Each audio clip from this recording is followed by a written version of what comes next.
Assalamualaikum warahmatullahi wabarakatuh. Halo, perkenalkan saya Amalia Febrianti, NIM 420210089, FKIP Universitas Muhammadiyah Surakarta, mata kuliah Anatomi Hewan.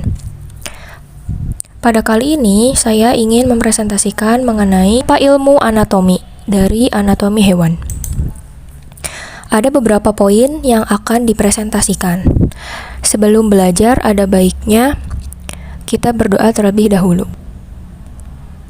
Berdoa selesai. Kita akan membahas mengenai eidonomi.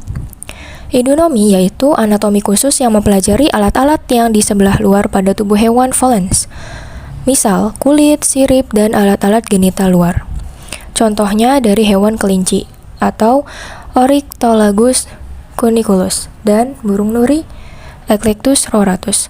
Pengamatan eidonomi dilakukan pengukuran panjang rentangan sayap, panjang badan, panjang leher, lebar badan hewan yang hidup, panjang ekor, massa tubuh, dan keliling tubuh yang telah mati. Ada anatomi analitik, yaitu ilmu yang mempelajari susunan tubuh makhluk hidup seperti sistem dan organ yang berkaitan dengan makhluk hidup, serta dapat diidentifikasi dan pemecahan masalah. Contohnya, pada jaringan yang terdapat di sel tulang, terdiri dari sel, substansi dasar, dan komponen fibrila. Ada anatomi deskriptif, yaitu ilmu yang mempelajari struktur organ tubuh yang normal, bentuk, ukuran, posisi organ, dan badan. Contohnya, ketika mengidentifikasi pada organ ikan lele, ukuran hepar pada sapi, serta diamati warnanya. Anatomi topografi. Anatomi topografika. Ilmu yang mempelajari satu daerah atau lokasi bagian tubuh mencapai medial secara runut atau berurutan. Dimulai dari kulit fascia superficialis, musculus, arteri, vena, nervus, tulang, serta hubungan antar masing-masing organ. Contohnya pada letak cervical atau leher, nasal atau hidung, dan okulis atau mata. Anatomi komparatif atau perbandingan. Ilmu yang mengenai persamaan dan perbedaan anatomi dari makhluk hidup. Ilmu ini berkaitan erat dengan biologi evolusi dan filogeni.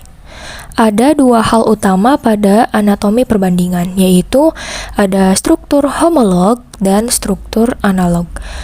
Struktur homolog ialah struktur bagian tubuh atau anatomi yang mirip pada spesies yang berbeda. Kalau struktur analog yaitu struktur yang serupa pada spesies yang berbeda karena berevolusi pada lingkungan yang sama. Struktur ini selalu memiliki fungsi yang sama atau mirip. Berikutnya ada anatomi fungsional, yaitu ilmu yang mempelajari hubungan yang tak terpisahkan antara satu bagian tubuh dengan bagian yang lainnya, berkaitan erat dengan fisiologi dan ilmu faal. Contohnya, sistem kerangka atau osteologi yang terdiri dari tulang dan tulang rawan. Sistem ini menunjang tubuh dan melindungi organ tubuh yang vital. Anatomi perkembangan, yaitu ilmu yang mempelajari perubahan dari suatu struktur dan cabang anatomi yang mengkaji perubahan-perubahan sel dari pertama hingga akhir. Contohnya, sel kupu-kupu yang berawal dari telur, kemudian ulat, kemudian kepompong, berubah menjadi kupu-kupu muda, dan kupu-kupu dewasa. Dari masing-masing ini memiliki struktur anatomi yang sedikit berbeda. Berikutnya, manfaat mempelajari ilmu anatomi, yaitu kita dapat mengetahui struktur luar dan struktur dalam dari suatu organisme, serta mendukung kajian morfologi. Kemudian, kita mengetahui letak dan hubungan susunan tubuh suatu organisme beserta fungsinya.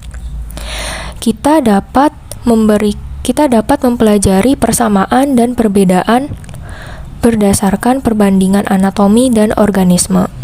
Dan anatomi sangat penting tidak hanya bagi ilmu biologi itu sendiri, namun juga ilmu terapan lainnya, seperti kedokteran, peternakan, pertanian, perikanan, karena anatomi adalah ilmu dasar. Ada beberapa ayat Al-Quran yang membahas mengenai anatomi hewan atau hewan. Di sini ada Quran Surah Al-An'am ayat 38. A'udzu billahi minasyaitonir rajim.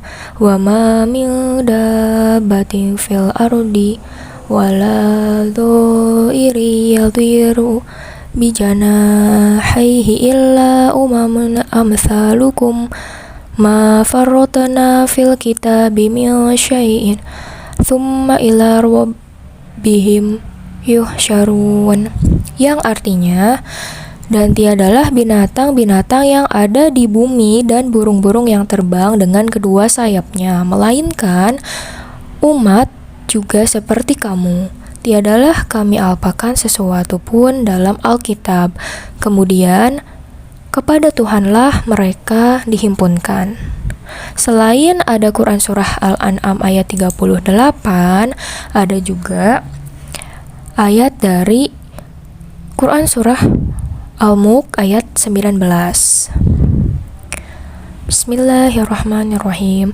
Awalam yaru ila tayri fawqahum saffati wa yakbid ma yumsikuhunna illa rahman innahu bikulli syai'im basir, yang artinya, tidakkah mereka memperhatikan burung-burung yang mengembangkan dan mengatupkan sayapnya di atas mereka?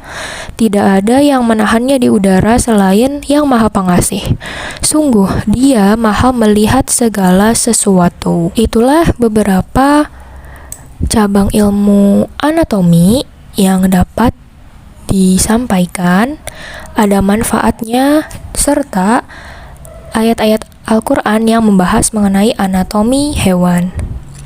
Terima kasih telah menyimak, semoga bermanfaat. Wassalamualaikum warahmatullahi wabarakatuh.